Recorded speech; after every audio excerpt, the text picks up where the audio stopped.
তো ছিল না জানে তবুও কেন কে জানে ছলনা তো ছিল না জানে তবুও কেন কে জানে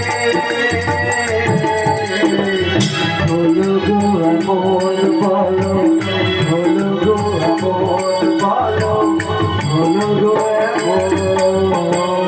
গো ফুল কেন ফোটে চাঁদ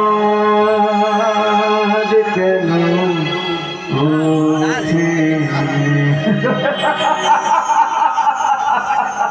এই নমস্কার নমস্কার নমস্কার আমি এসে গেছি তা কোথা থেকে এলে শুনি?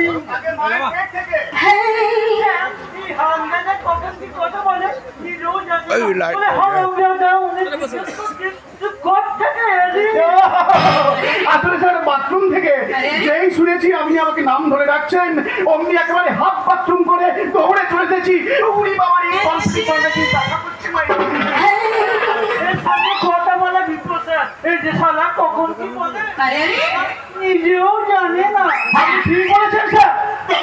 আসলে আমি কোনো নেতা কিংবা মন্ত্রী নই যে ভোটের আগে মঞ্চে উঠে প্রতিশ্রুতির পর প্রতিশ্রুতি দেবো আর সারা ভোট মিটলেই একেবারে জনগণের পেছনে ক্যাট ক্যাট করে রাখতে পারবো। আপনারা কি জানেন স্যার? তারপরে এই ব্যাংক, তারপরে রেল স্টেশন, তারপরে স্কুল কলেজ সব বিক্রি করে দেব